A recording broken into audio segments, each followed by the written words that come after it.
Hey folks, Sean here, and in this episode, I want to talk to you about how to leverage your users to help you with building your B2B SaaS application. Now, if you've got your B2B SaaS application to the point where you have happy paying customers that are getting value out of what you're providing, then there's going to be feedback from them over time through your support channel primarily, as in any issues they have, any requests that they want, whatever they're looking for. You should create a mechanism, at least one, for them to be able to share that with you. Now that can be via an analytics tool like Hotjar, which I love. Got a great free option. People can submit feedback for feature requests, and they can submit potential bugs or issues they've had with your product. But also another easy one is an email channel. Create a support email for them to reach out to you to provide feedback, whatever it is.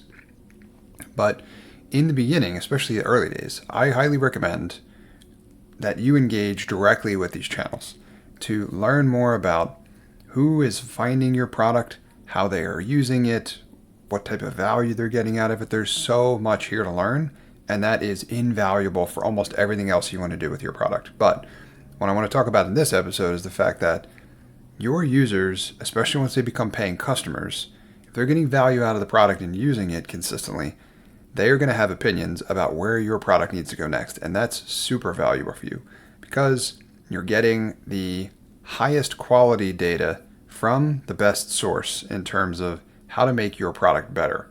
So allow them to share that as much as humanly possible and in whatever format is easiest for them that you can process, consume, organize, and then figure out how to leverage to increase the strength of your product's value proposition.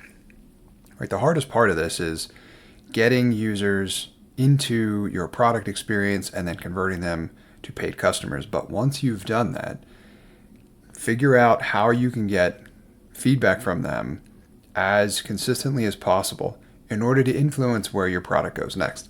Now, as you're getting this feedback, there are different ways that you can enable users to interact with you. It can be asynchronous via platform like email or whatever, where you're going back and forth Q&A, asking for their feedback.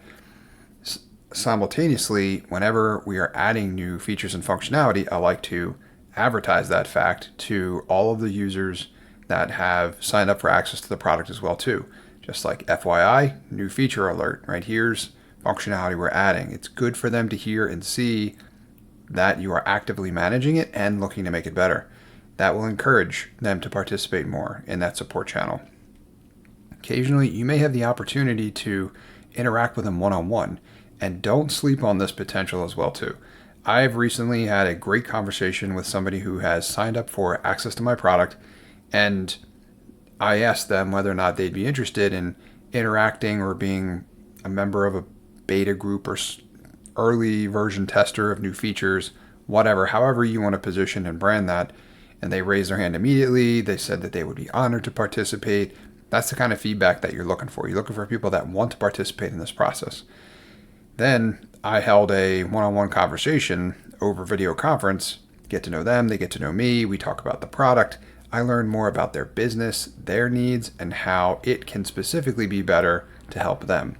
I spent about maybe 30 minutes in that session, but I learned a ton of super valuable information about the products and features that they would like to see moving forward, which could have heavy influence over the product roadmap. So take advantage of this opportunity, because once you are converting users to happy paying customers that are getting value, they're going to continue to be one of the best sources for you to figure out, number one, who you want to continue to build for moving forward, and what specifically you need to build in order to make sure your product offers more value.